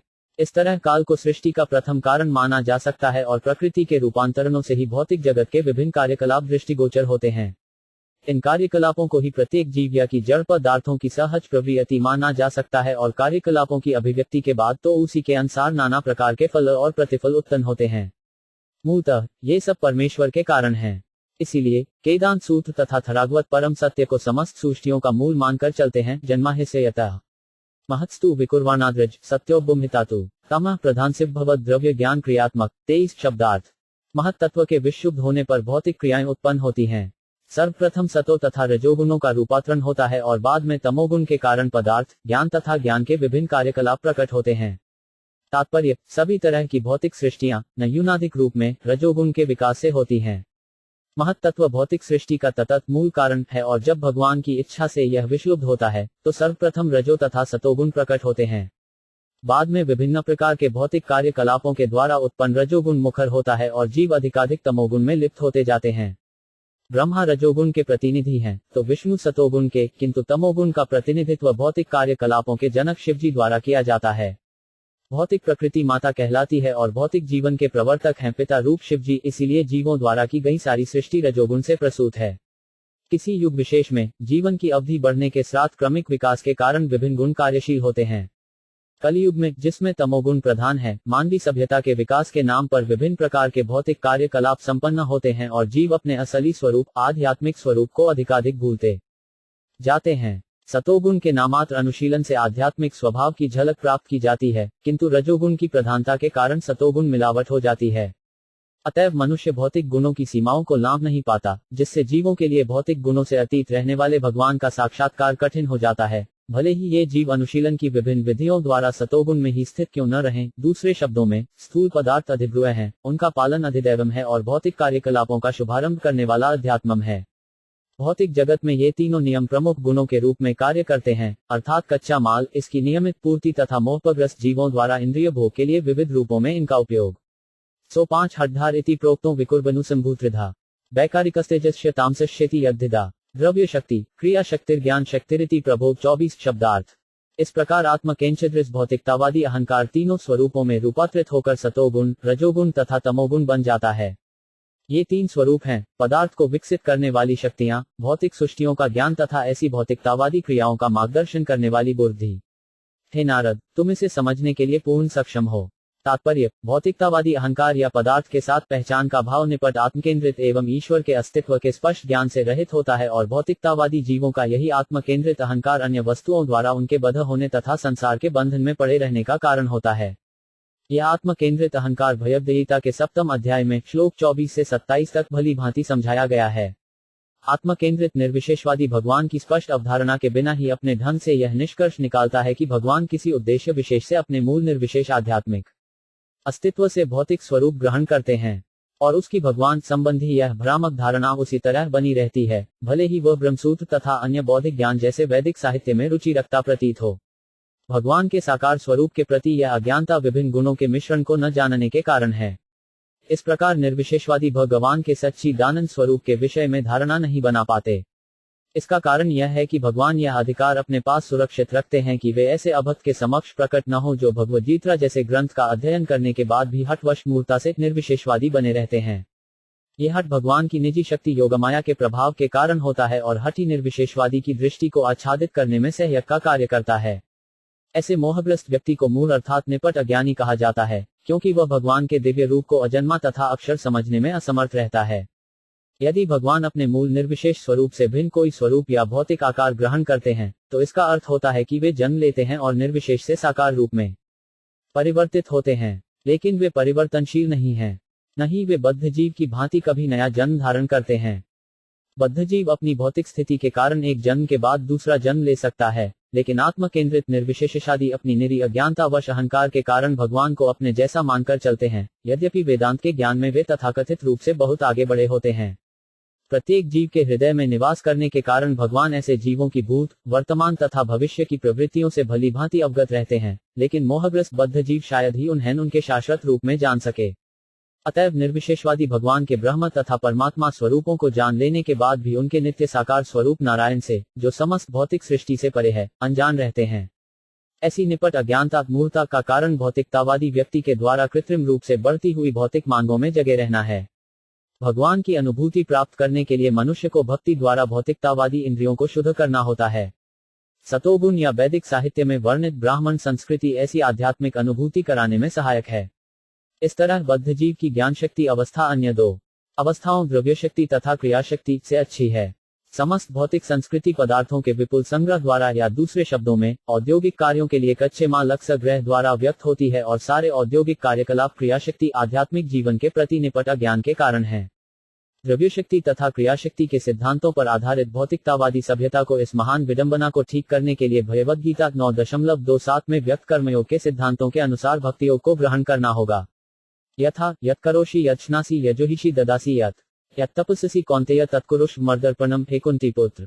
तुम जो भी करो, जो भी खाओ, जो भी अर्पित करो और दान दो तथा जो भी तपस्याएं करो, वे सब मुझे भेंट के रूप में की जाएं। तामसाद भी भूतादेविकुर्वाणात् भूनभ तस्य मात्रा गुण शब्दों लिडेन यद दृष्ट हशयो 25 शब्दार्थ। मिथ्या अहंकार के अंधकार से 5 तत्वों में से पहला तत्व आकाश उत्पन्न होता है। इसका सूक्ष्म रूप शब्द का गुण है, ठीक उसी प्रकार जिस तरह दृष्टा का दृश्य से संबंध होता है। तात्पर्य 5 तत्व, जिनके नाम आकाश, वायु, अग्नि, जल तथा पृथ्वी हैं, मिथ्या अहंकार के अंधकार के ही विभिन्न गुण हैं। इसका अर्थ हुआ कि महत तत्व के रूप में मिथ्या अहंकार भगवान की तत्स्था शक्ति से उत्पन्न होता है और भौतिक सृष्टि पर प्रभुता जताने के इस मिथ्या अहंकार के कारण ही जीव के मिथ्या भोग के लिए सारे अवयव उत्पन्न होते हैं। जीव भोक्ता के रूप में भौतिक तत्वों के अतिरिक्त 6 त ऊपर प्रधान कारक बना रहता है, यद्यपि पृष्ठभूमि में परमेश्वर रहता है। वास्तव में भगवान के अतिरिक्त अन्य कई भोक्ता नहीं कहा जा सकता, लेकिन जीव झूठे ही भोक्ता बनना चाहता है। मिथ्या अहंकार का यही मूल है। जब मोहग्रस्त जीव इसकी इच्छा करता है, तो भगवाक इच्छा से छाया तत्व उत्पन्न होते हैं और जीवों को उनके पीछे उसी तरह दौड़ने दिया जाता है, जिस तरह मृगमरीचिका के पीछे मृग। यह कहा गया है कि पहले ध्वनि तन्मात्रा उत्पन्न होती है और उसके बाद आकाश तत्व निर्माण होता है, और इस श्लोक में पुष्टि की गई है कि वास्तव में ऐसा ही होता है। लेकिन ध्वनि आकाश का सूक्ष्म रूप है और इनमें जो अंतर है, वह दृष्टा तथा दृश्य के अंतर जैसा है। ध्वनि वास्तविक वस्तु का प्रतिरूप है। जिस तरह वस्तु के बारे में बोला हुआ शब्द या ध्वनि उस वस्तु के वर्णन का बोध कराता है, अतएव ध्वनि वस्तु का सूक्ष्म गुण है। इसी प्रकार भगवान का ध्वनि रूप उनके लक्षणों के संबंध में भगवान का पूर्ण रूप है, जैसा कि भगवान कृष्ण तथा भगवान राम के पिता वसुदेव तथा महाराज दशरथ ने देखा था। भगवान का ध्वनि रूप साक्षात भगवान से अभिन्न है, क्योंकि भगवान तथा उनका ध्वनि रूप परम ज्ञान है। भगवान चैतन्य महाप्रभु ने हमें उपदेश दिया है कि भगवान के पवित्र नाम में, जो भगवान का ध्वनि रूप है, भगवान की सारी शक्तियां निहित हैं। अतएव भगवान के पवित्र नाम के ध्वनि रूप के उच्चारण से मनुष्य तुरंत भगवान के सानिध्य का आनंद उठा सकता है और शुद्ध भक्त को तुरंत ही भगवान का स्वरूप प्रकट हो जाता है। अतएव शुद्ध भक्त भगवान से एक क्षण के लिए भी विलग नहीं होता। अतएव जो भक्त निरंतर भगवान के संपर्क में रहने की कामना करता है, उसे शास्त्रों द्वारा अनुमोदित भगवान के पवित्र नाम हरे कृष्ण कृष्ण कृष्ण हरे हरे, हरे राम राम राम हरे हरे का कीर्तन करना चाहिए। जो इस प्रकार भगवान का सानिध्य प्राप्त कर लेता है, वह निश्चित रूप से मिथ्या अहंकार से उत्पन्न जगत के अंधकार से उबर आता है। अम्सोमा ज्योतिर्गमय नभसो 5 थ विकुर्वाणात् भूत स्पर्श गुणो 5 नील परान्व्या छब्द्वांश प्राणोज सहो बलम 26 वायोरपि विकुर्वाणात् काल कर्म स्वभावत। उत्पद्यत तेजो वे रूपवत् स्पर्श शब्दवत् 27 तेजसिस्तु विकुर्वाणादासी भो रसात्मिकम रूपवत् स्पशन्वचाम्भो घोषवच परान्वयात 28 विशेषिस्तु विकुर्वाणदम्भसो गंधवान भूत परान्व्याद रस स्पर्श शब्द रूप गुणान्वित 29 शब्दार्थ चूंकि आकाश रूपांतरित होता है, अतएव स्पर्श गुण से युक्त वायु उत्पन्न होती है और पूर्व परंपरा के अनुसार वायु शब्द तथा आयु के मूलभूत तत्वों अर्थात स्पर्श, मानसिक शक्ति तथा शारीरिक बल से भी पूर्ण होती है। काल तथा प्रकृति के साथ ही जब वायु रूपांतरित होती है तो अग्नि उत्पन्न होती है और यह स्पर्श तथा ध्वनि का रूप धारण करती है। चूंकि अग्नि भी रूपांतरित होती है, अतएव जल प्रकट होता है जो रस तथा स्वाद से पूरित होता है। परंपरानुसार यह भी रूप, स्पर्श तथा शब्द से परिपूर्ण होता है। और जब यही जल अपनी नाना रूपता समेत पृथ्वी में रूपांतरित होता है तब वह सुगंधमय प्रतीत होता है और परंपरानुसार यह रस, स्पर्श, शब्द तथा रूप के गुणों से पूरित हो उठता है। तात्पर्य, संपूर्ण सृष्टि का प्रक्रम क्रमिक विकास कार्य है तथा एक तत्व से दूसरे विकास है, जिससे पृथ्वी में नाना रूपता प्राप्त होती है, जिसमें इतने सारे वृक्ष, पौधे, पर्वत, नदियां, सरीसृप, पक्षी, पशु तथा तरह तरह के मनुष्य मिलते हैं। इंद्रिय अनुभूति का गुण भी विकासमान है, अर्थात यह शब्द से उत्पन्न होता है फिर स्पर्श और स्पर्श से रूप बनता है। आकाश, वायु, अग्नि, जल तथा पृथ्वी के क्रमिक विकास के साथ साथ स्वाद तथा गंध भी उत्पन्न होते हैं। वे एक दूसरे के पारस्परिक कारण तथा कार्य होते हैं, किंतु मूल कारण तो इन रूप में साक्षात भगवान होते हैं, जो महत्तत्व के कारण जलशाय महाविष्णु हैं। इसीलिए ब्रह्म संहिता में भगवान कृष्ण को समस्त कारणों का कारण बताया गया है और भगवद गीता 10.8 में इसकी पुष्टि इस प्रकार हुई है, अहम सर्वस्य प्रथमोपत्त सर्व प्रवर्ते 28। यति मत्वा धजन्ते मां बुधा भाव से अन्विता। इंद्रिय अनुभूति के सारे गुण पृथ्वी में पूरी तरह से आते हैं और वे ही कुछ कम हद तक अन्य तत्वों में प्रकट होते हैं। आकाश में केवल शब्द होता है, किंतु वायु में शब्द तथा स्पर्श दोनों होते हैं। अग्नि में ध्वनि, स्पर्श तथा आकार होते हैं तथा जल में अन्य अनुभूतियों यथा ध्वनि, स्पर्श तथा आकार के अतिरिक्त स्वाद भी होता है। किंतु पृथ्वी में उपर्युक्त गुणों के अतिरिक्त गंध का भी अतिरिक्त विकास होता है। अतः पृथ्वी पर जीवन की विविधता का पूर्ण प्रदर्शन होता है, उस जीवन का जो मूलतः वायु को मूल तत्व मानकर प्रारंभ होता है। शारीरिक रोग जीवों के भौतिक शरीर के भीतर वायु में विकार आ जाने से होते हैं, मानसिक रोग शरीर के भीतर वायु के विशेष कुपित होने से होता है। अतएव योगिक व्यायाम वायु को ठीक से रखने में विशेष लाभप्रद होते हैं और ऐसे व्यायामों से शरीर के रोग प्रायः न के बराबर हो जाते हैं। योगासनों को ठीक से करने पर आयु भी बढ़ती है और ऐसे अभ्यासों से मृत्यु को भी वश में किया जा सकता है। एक पूर्ण योगी मृत्यु पर भी वर्चस्व रख सकता है और ठीक समय पर शरीर को त्याग सकता है, किंतु तभी जब वह अपने को उपयुक्त लोक तक ले जाने में सक्षम होता है। किंतु भक्ति योगी समस्त योगियों से बढ़कर होता है, क्योंकि वह अपनी भक्तिमय सेवा से भौतिक आकाश से परे वाले लोक को भेज दिया जाता है और सबों के नियंता भगवान की परम इच्छा से उसे वैकुंठ के किसी भी लोक में रखा जाता है। वैकारिकान्नो जगे देवा वैकारिका 10 दिग्वातार प्रचेतो 5 श्री वहलीद्रोपिन मित्र का 30 शब्दार्थ सतोगुण से मन उत्पन्न होकर व्यक्त होता है, साथ ही शारीरिक गतियों के नियंत्रक 10 देवता भी प्रकट होते हैं। ऐसे देवता दिशाओं के नियंत्रक, वायु के नियंत्रक सूर्यदेव, दक्ष प्रजापति के पिता, अश्विनी कुमार, अग्निदेव, स्वर्ग का राजा इंद्र, स्वर्ग के पूजनीय अर्चान विग्रह, आदित्यों के प्रमुख तथा प्रजापति ब्रह्मा जी कहलाते हैं। सभी इस तरह अस्तित्व में आते हैं। तात्पर्य, वैकारिक सृष्टि को उदासीन अवस्था है और तेजस सृष्टि का शुभारंभ है, जबकि तमस अज्ञान के अंतर्गत इस भौतिक सृष्टि का पूर्ण प्रदर्शन है। फैक्ट्रियों तथा कार्यशालाओं में जीवन की आवश्यकताओं का निर्माण ही कलयुग में सर्वाधिक प्रमुख है और यही निर्माण अज्ञान की सर्वोच्च अवस्था है। मानव समाज द्वारा ऐसे निर्माणकारी उद्योग तमोगुण में संपन्न होते हैं, कईयों की वास्तव में निर्मित सामग्रियों की कोई आवश्यकता नहीं होती। मानव समाज को मूलतः अपने भरण पोषण के लिए भोजन की आवश्यकता होती है, सोने के लिए आश्रय, रक्षा के लिए संरक्षण तथा इंद्रिय तृष्टि के लिए वस्तुओं की चाहत होती है। इंद्रियां जीवन के व्यवहारिक चिन्ह हैं, जैसा कि अगले श्लोक में बताया जाएगा। मानवीय सभ्यता इंद्रियों की शुद्धि के लिए है और इंद्रिय तृष्टि के विषयों की पूर्ति केवल आवश्यकता के अनुसार होनी चाहिए, न कि कृत्रिम इंद्रिय आवश्यकताओं को भड़काने के लिए। भोजन, आश्रय, सुरक्षा तथा इंद्रिय तृप्ति ये भौतिक जीवन की आवश्यकताएं हैं। अन्यथा अपने शुद्ध मूल जीवन की संदूषण रहित अवस्था में जव को इनकी आवश्यकताएं नहीं होती। अतएव आवश्यकताएं कृत्रिम होती हैं और जीवन की विशुद्ध अवस्था में ऐसी आवश्यकताएं नहीं उठती। इस तरह कृत्रिम आवश्यकताएं बढ़ाना जैसा कि भौतिक सभ्यता का मानक बन गया है या मानव समाज का आर्थिक विकास करना एक प्रकार से ज्ञान के बिना अंधकार में हाथ चलाना है। ऐसी व्यस्तता से मनुष्य की शक्ति नष्ट होती है, क्योंकि मानवीय शक्ति इंद्रियों को शुद्ध करने के लिए है, जिससे उन्हें भगवान की इंद्रियों को तुष्ट करने में लगाया जा सके। परमेश्वर समस्त इंद्रियों के स्वामी ऋषिकेश हैं, क्योंकि वे आध्यात्मिक इंद्रियों के अधिकारी हैं। ऋषिक का अर्थ है इंद्रियां तथा ईश का अर्थ है स्वामी। भगवान इंद्रियों के दास नहीं हैं, दूसरे शब्दों में वे इंद्रियों के निर्देश पर नहीं चलते। हाँ, बद्ध जीव या जीव विशेष इंद्रियों के दास होते हैं।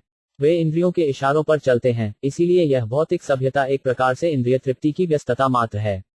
मानव सभ्यता का मापदंड इंद्रिय तृप्ति रूपी रोग का उपचार होना चाहिए, और यदि कोई भगवान की आध्यात्मिक इंद्रियों के तुष्ट करने का निमित्त मात्र बन जाए तो ऐसा कर सकता है।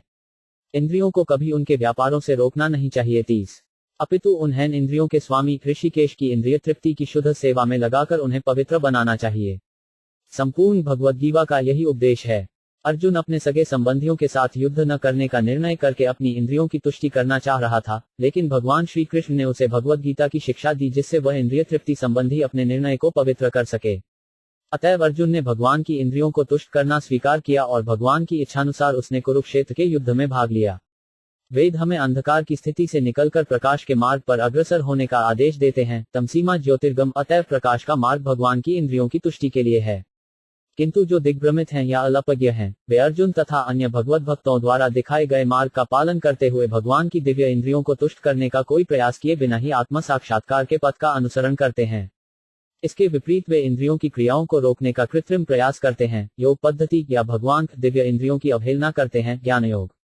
लेकिन भक्तगण योगियों तथा ज्ञानियों के ऊपर होते हैं, कईयों की जे भगवान को इंद्रियों से इनकार नहीं करते, वे तो भगवान की इंद्रियों को तुष्ट करना चाहते हैं। ज्ञानी तथा योगी मात्र अपने अज्ञान रूपी अंधकार के कारण भगवान की इंद्रियों को नकारते हैं और कृत्रिम रीति से अपनी रुग्ण इंद्रियों के कार्यकलापों पर नियंत्रण प्राप्त करना चाहते हैं। इंद्रियों के रुग्ण होने पर उनमें भौतिक आवश्यकताओं के प्रति व्यस्तता बढ़ जाती है।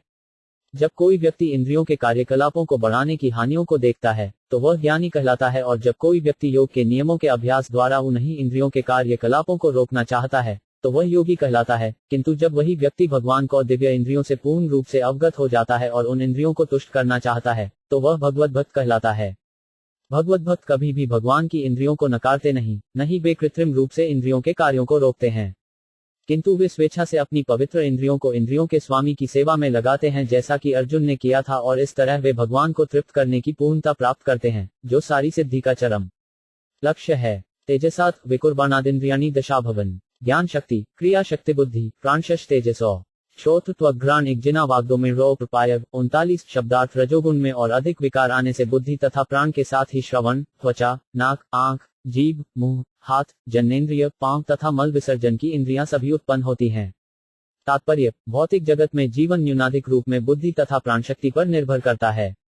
कठिन जीवन संघर्ष का सामना करने के लिए ज्ञानेंद्रियां बुद्धि की सहायता करती हैं और प्राण शक्ति की धारणा हाथ तथा पांव जैसी सक्रिय इंद्रियों के संचालन से होती है। अतएव कुल मिलाकर यह जीवन संघर्ष रजोगुण का कार्यान्वयन होता है।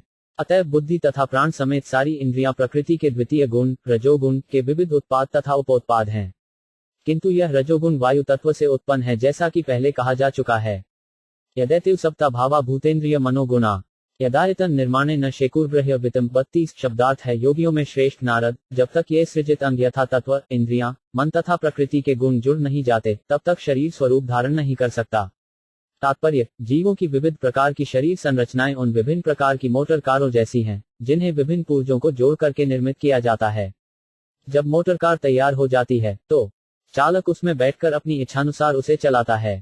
इसकी पुष्टि भगवद्गीता 18.61 में भी हुई है। जीव मानो शरीर रूपी यंत्र पर आरूढ़ है और शरीर रूपी मोटर कार प्रकृति के वश में रहकर चलती फिरती है, ठीक उसी तरह जिस तरह रेलगाड़ियां नियंत्रक के मार्ग निर्देशन में रहकर चलती हैं। लेकिन ये जीव शरीर नहीं है, वे तो शरीर रूपी यान से पृथक होते हैं। लेकिन अल्पज्ञ भौतिक विज्ञानी शरीर के अंगों के जोड़े जाने की विधि को नहीं जान पाता, जो इंद्रिय, मन तथा गुण के रूप में होते हैं। प्रत्येक जीव आध्यात्मिक स्फुलिंग है, परम पुरुष का अंश है, और जिस तरह पिता पुत्र के प्रति दयालु होता है, उसी तरह भगवत कृपा से प्रत्येक जीव को स्वतंत्रता दी गई है कि वह प्रकृति के गुणों पर प्रभुता जताकर स्वेच्छा से कर्म करे। जिस प्रकार पिता रोते हुए बालक को चुप करने के लिए खिलौने थमा देता है, उसी तरह भगवान की इच्छा से मोहग्रस्त जीवों को भगवान के प्रतिनिधि के नियंत्रण में अपनी अपनी इच्छित वस्तुओं पर प्रभुता जताने की छूट देने के लिए सारी भौतिक सृष्टि बनी हुई है। सारे जीव उन छोटे छोटे बालकों की भांति भौतिक क्रीड़ा क्षेत्र में खेल रहे हैं, जिनकी निगरानी भगवान की दासी प्रकृति कर रही है। वे इस दासी या माया को सर्वस्व मानकर परम सत्य को स्त्री दुगदिवी आदि मान बैठते हैं। मूर्ख बाल तुल्य भौतिकतावादी दासी प्रकृति की अवधारणा से ऊपर नहीं उठ पाते, किंतु भगवान के बुद्धिमान सयाने पुत्र भली भांति जानते हैं कि प्रकृति के सारे कर्म भगवान द्वारा उसी प्रकार नियंत्रित होते हैं जिस तरह दासी अविकसित बालकों के पिता रूप अपने मालिक के अधीन रहती है। शरीर के अंग यथा इंद्रियां महत्तत्व द्वारा निर्मित हैं और जब भगवान की इच्छा से ये अंग एक साथ जुड़ जाते हैं तो भौतिक शरीर अस्तित्व में आता है और जीव को इसे अपने आगे के कार्यों के लिए उपयोग में लाने दिया जाता है। इसकी व्याख्या आगे दी गई है। तदा संहत्य चान्योन्यम भगवत शक्ति चोदिता सदसत्वमुपादाय चोभयम ससुजुहान 33 शब्दार्थ। जब पूर्ण पुरुषोत्तम भगवान की शक्ति के बल से ये सब एकत्र हो गए तो सृष्टि से मूल तथा गौण कारणों को स्वीकार करते हुए यह ब्रह्मांड अस्तित्व में आया। तात्पर्य, इस श्लोक में स्पष्ट उल्लेख हुआ है कि सृष्टि के लिए भगवान अपनी विभिन्न शक्तियां प्रयुक्त करते हैं। ऐसा नहीं है कि वे स्वयं भौतिक जगत में रूपांतरित हो जाते हैं। वे अपनी विभिन्न शक्तियों द्वारा तथा अपने पूर्ण अंशों द्वारा अपना विस्तार करते हैं। कभी कभी ब्रह्मज्योति के आध्यात्मिक आकाश के एक कोने में आध्यात्मिक बादल प्रकट होता है और इस तरह आच्छादित भाग महतु तत्व कहलाता है। तब भगवान अपने महाविष्णु अंश द्वारा इस महतत्व के जल में शयन करते हैं और इस जल को कारणार्णव अर्थात कारण जल कहा जाता है। जब महाविष्णु इस कारण जल में सोते रहते हैं तो उनकी श्वास के साथ असंख्य ब्रह्मांड जन्म लेते रहते हैं। ये ब्रह्मांड तैरते रहते हैं और समस्त कारण जल में चारों ओर बिखर जाते हैं। वे महाविष्णु की श्वास के समय तक ही टिके रहते हैं। यही महाविष्णु पुनः गर्भोत्कर्षाय विष्णु के रूप में प्रत्येक ब्रह्मांड में प्रवेश करते हैं और वहां यह नाग जैसे शेष अवतार पर लेटे रहते हैं। उनकी नाभि से कमलनाल फूट निकलता है और इस कमल के ऊपर ब्रह्मांड के स्वामी ब्रह्मा उत्पन्न होते हैं। तब वे इस ब्रह्मांड के भीतर सभी प्रकार के जीवों को अपनी इच्छानुसार विभिन्न प्रकार का आकार प्रदान करते हैं। वे सूर्य, चंद्रमा तथा अन्य देवताओं को भी उत्पन्न करते हैं। अतएव इस भौतिक सृष्टि के मुख्य शिल्पी स्वयं भगवान हैं, जैसा कि भगवद गीता 9.10 में पुष्टि हुई है। वे ही प्रकृति को सारे चर तथा अचर प्राणियों को उत्पन्न करने के लिए निर्देश करते हैं। भौतिक सृष्टि दो प्रकार की है, महाविष्णु द्वारा सामूहिक ब्रह्मांडों की सृष्टि जैसा ऊपर बताया गया है तथा एकाकी ब्रह्मांड की सृष्टि। इन दोनों का सृजन भगवान द्वारा होता है और इस तरह ब्रह्मांड अपना स्वरूप धारण करता है जैसा हम देख सकते हैं। वर्ष पूग सहस्त्रांते तदन्मुत्केशयम काल कर्म स्वभाव स्थो जीवो 5 जीवं जीवत 34 शब्दार्थ। इस प्रकार सारे ब्रह्मांड हजारों युगों तक जल के भीतर कारण जल में पड़े रहे। समस्त जीवों के स्वामी ने उन सब में प्रवेश करके उन्हें पूरी तरह सजीव बनाया। तात्पर्य, यहाँ पर भगवान को जीव कहा गया है क्योंकि वे अन्य सारे जीवों के नायक हैं। वेदों में उन्हें नित्य समस्त नित्यों का नायक कहा गया है। जीवों के साथ भगवान का संबंध वैसा ही है जैसा पिता का पुत्रों के साथ गुणात्मक रूप में पुत्र तथा पिता समान होते हैं, किंतु पिता न तो पितृ होता है न पुत्र कभी उत्पन्न करने वाला पिता होता है। इस तरह जैसा कि ऊपर कहा जा चुका है, गर्भोत्कर्षाय विष्णु या हिरण्यगर्भ परमात्मा प्रत्येक ब्रह्मांड में प्रवेश कर जाते हैं और प्रकृति के गर्भ से जीवों को उत्पन्न करके उसे सजीव बनाते हैं, जैसा कि भगवद गीता 14.3 में पुष्टि हुई है। भौतिक सृष्टि के प्रत्येक प्रलय के बाद सारे जीव भगवान के शरीर में लीन हो जाते हैं और सृष्टि की समाप्ति पर वे पुनः भौतिक शक्ति के रूप में गर्भस्थ होते हैं। अतएव भौतिक जगत में भौतिक शक्ति ही जीवों की माता और भगवान उनके पिता प्रतीत होते हैं। तथापि जब जीवन प्रदान किया जाता है तो सारे जीव काल तथा शक्ति के वशीभूत होकर अपना स्वाभाविक कार्य पुनः करने लगते हैं और इस तरह नाना प्रकार के जीव प्रकट होते हैं। अतएव भगवान ही इस जगत को सजीव बनाने के कारण स्वरूप हैं। स ए पुरुष तस्मदन निर्भिद्य निर्गता सहस्रोवद्विबाहक्ष सहस्त्रानन शीर्षवान 35 शब्दार्थ। यद्यपि भगवान महाविष्णु कारणार्णव में शयन करते रहते हैं, किंतु वे उससे बाहर निकलकर और अपने को हिरण्यगर्भ के रूप में विभाजित करके प्रत्येक ब्रह्मांड में प्रविष्ट हो गए और उन्होंने हजारों हजारों पांव, भुजा, मुंह, सिर वाला विराट रूप धारण कर लिया। तात्पर्य, प्रत्येक ब्रह्मांड के भीतर लोकों का विस्तार भगवान के विराट रूप के विभिन्न अंगों के रूप में होता है, जिनका वर्णन अगले श्लोक में हुआ है। यस्याव्यवलोकान कल्पयन्ति मनीषिण करत्याभिरथ सप्तोर जघनाय भी 36 शब्दार्थ। बड़े बड़े दार्शनिक कल्पना करते हैं कि ब्रह्मांड में सारे लोग भगवान के विराट शरीर के विभिन्न ऊपरी तथा निचले अंगों के प्रदर्शन हैं। तात्पर्य, कल्पयन्ति शब्द महत्वपूर्ण है। इसका अर्थ है कल्पना करते हैं। भगवान का विराट रूप उन दार्शनिकों की कल्पना है जो भगवान श्री कृष्ण के 2 भुजाओं वाले शाश्वत रूप को नहीं मानते। यद्यपि महान दार्शनिकों द्वारा कल्पित भगवान का विराट रूप भगवान के स्वरूपों में से एक है, किंतु यह न्यूनाधिक काल्पनिक ही है। कहा गया है कि 7 ऊर्ध्वलोक इस विराट रूप की कटी के ऊपर स्थित हैं और 7 अधोलोक उनकी कटी के नीचे स्थित हैं। कहने का भाव यह है कि भगवान अपने शरीर के प्रत्येक अंग से अवगत हैं और सृष्टि का कोई भी भाग उनके नियंत्रण से परे नहीं है। पुरुष से मुख ब्रह्म क्षत्रमेत से बाहव उर्वोर्विष्यो भगवतः पद्भया शुद्रो व्यजायत 37 शब्दार्थ। ब्राह्मण वर्ग भगवान के मुख का, क्षत्रिय उनकी भुजाओं का और वैश्य उनकी जांघों का प्रतिनिधित्व करते हैं, जबकि शूद्र वर्ग उनके पांवों से उत्पन्न हुआ है। तात्पर्य, सारे जीव भगवान के अंश बताए जाते हैं। इस श्लोक में बताया गया है कि वे ऐसे किस तरह हैं।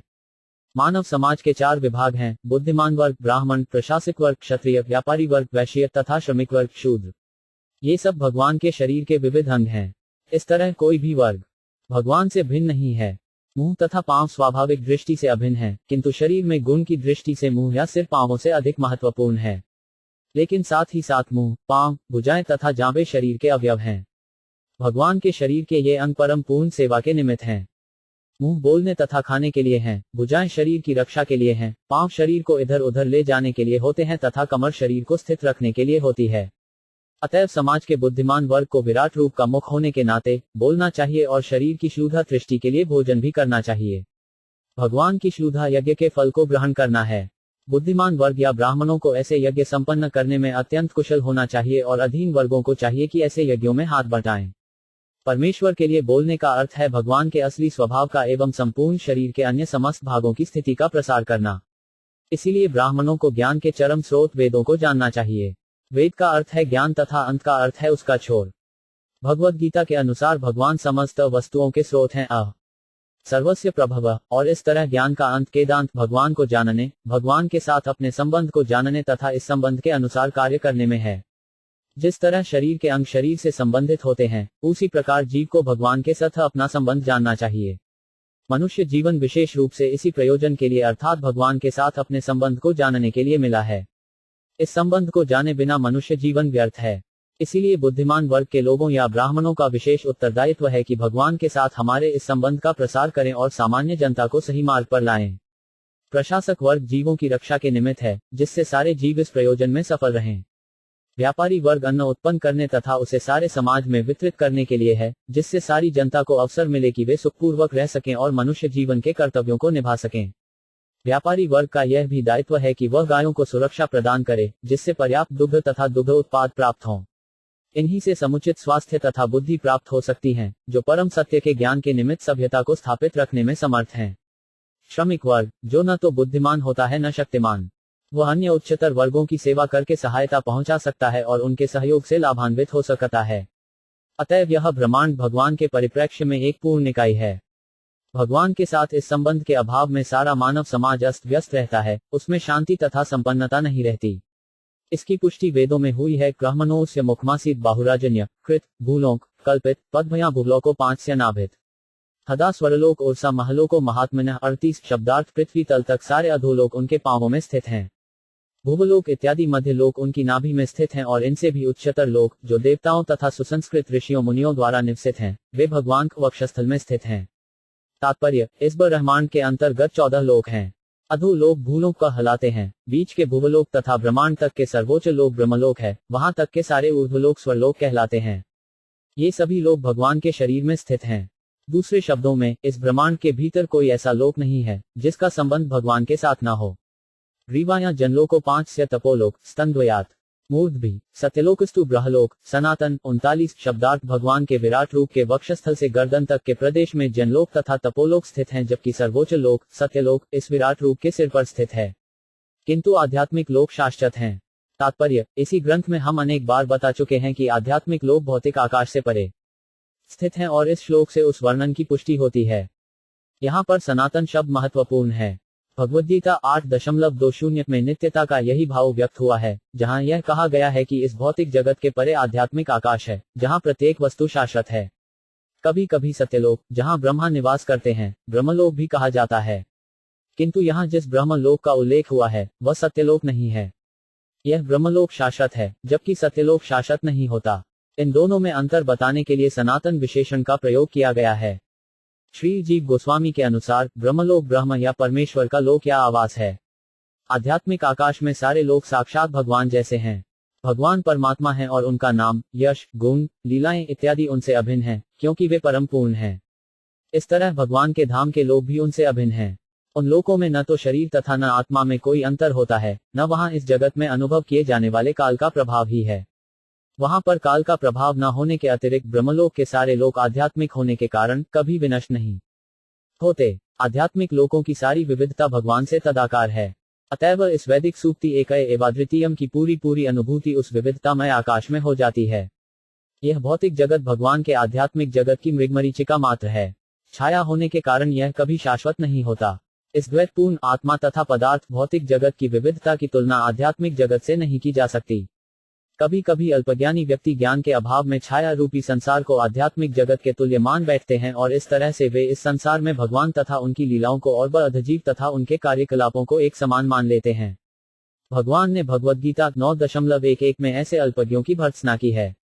अवजानन्ति मां मूढ़ मानुषी तनुमाश्रितम पर भावम जानन्तो मय धृत महेश्वर। जब भी भगवान अवतरित होते हैं तो वे अपनी पूर्ण अंतरंगा शक्ति आत्मा माया से ऐसा करते हैं, किंतु अल्पज्ञ उन्हें भौतिक सृष्टि में से एक समझ बैठते हैं।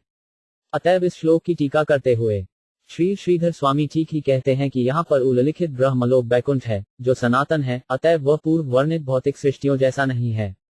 भगवान का विराट स्वरूप भौतिक जगत की कल्पना है। इसका आध्यात्मिक जगत या भगवान धाम से कोई सरोकार नहीं है। तत्कट्या चातलम क्लरिप्त मुरुभ्यां वितलम विभो जानुभ्यां सुतलम शुद्ध जड्डाभ्यां तु तलतलम 40 महातल तु गुल्फाभ्यां प्रपदाभ्यां रसातलम पाताल पात तलत इति लोकम यह पुमाना 41 शब्दार्थ है पुत्र नारद, तुम मुझसे जान लो कि 14 लोकों में से 7 अधोलोक हैं।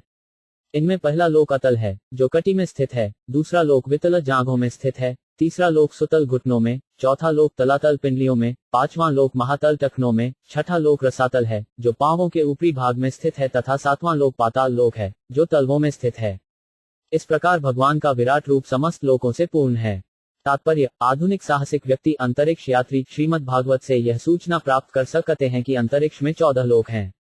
इनकी स्थिति पृथ्वी लोक से परिगणित की जाती है जिसे भूलोक कहा जाता है। भूलोक के ऊपर भुवलोक है और सबसे ऊपरी लक सत्यलोक है। ये 7 ऊर्ध्व लोक हैं।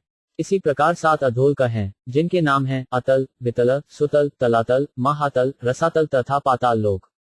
ये सभी लोक संपूर्ण ब्रह्मांड में बिखरे हुए हैं और इस ब्रह्मांड का क्षेत्रफल 200 करोड़ गुना 200 करोड़ वर्ग मील है। आधुनिक अंतरिक्ष यात्री पृथ्वी से कुछ हजार मील दूरी तक ही यात्रा कर सकते हैं, अतएव आकाश में यात्रा करने का उनका प्रयास विस्तीर्ण सागर के तट पर बच्चे के खिलवाड़ जैसा है। चंद्रमा ऊर्ध्वलोकों के तीसरे स्तर पर स्थित है और श्रीमद् भागवत के 5वें स्कंद से हम अपार भौतिक आकाश में बिखरे विभिन्न लोकों की दूरी जान सकते हैं। हम जिस लोक में रह रहे हैं उसके परे असंख्य ब्रह्मांड हैं और ये सभी मिलाकर उस आध्यात्मिक आकाश का, जिसे ऊपर सनातन ब्रह्मलोक कहा गया है, एक नगण्य अंश मात्र है। भगवान भगवद गीता के निम्नलिखित श्लोक 8.16 में बुद्धिमान मनुष्यों को कृपापूर्वक अपने धाम वापस बुलाते हैं। अब्रह्मभुवनोल्लोका पुनरावविनो 5 जुनी मामपैत्य तु कौन्तेय पुनर्जन न विद्यते। ब्रह्मांड का सर्वोच्च लोक सत्यलोक जो साक्षात ब्रह्मलोक के नीचे स्थित है और जिसका वर्णन ऊपर दिया गया है तथा अन्य सारे लोक भौतिक हैं। इन भौतिक लोकों में किसी व्यक्ति का स्थान अब भी प्रकृति के नियमों अर्थात जन्म, मृत्यु, जरा तथा रोग के अधीन है।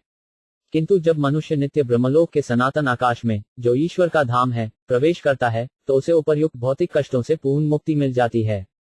अतएव चिंतनशील दार्शनिकों, ज्ञानियों तथा योगियों द्वारा कल्पित मुक्ति तभी प्राप्त होती है जब कोई भगवान का भक्त बन जाता है। जो भगवत भक्त नहीं है वह भगवत धाम में प्रविष्ट नहीं हो सकता। आध्यात्मिक स्थिति में सेवावृत्ति की प्राप्ति द्वारा ही मनुष्य भगवत धाम में प्रवेश कर सकता है। अतएव दार्शनिकों तथा योगियों को सर्वप्रथम भक्ति संप्रदाय की ओर आकृष्ट होना चाहिए, तभी वे वास्तव में मुक्ति लाभ कर सकते हैं। भूलोक कल्पित पद्भया भुवलोको 5 नाभित स्वर्लोका कल्पितो मूर्धष्णा इति वा लोक कल्पना 42 शब्दार्थ। अन्य लोक संपूर्ण लोकों को 3 भागों में विभाजित कर सकते हैं। इनके नाम हैं परम पुरुष के पांवों पर अधोलोक पृथ्वी तक, नाभि पर मध्यलोक तथा वक्षस्थल से सिर तक ऊर्ध्वलोक स्वर्ग तक। तात्पर्य, यहाँ पर संपूर्ण लोकों के 3 विभागों का उल्लेख हुआ है। कुछ लोग लोकों की संख्या 14 मानते हैं। यहाँ इसकी भी व्याख्या हुई है। इस प्रकार श्रीमद् भागवत के 2वें स्कंद के अंतर्गत समस्त कारणों के कारण नामक 5वें अध्याय के भक्ति वेदांत तात्पर्य पूर्ण हुए।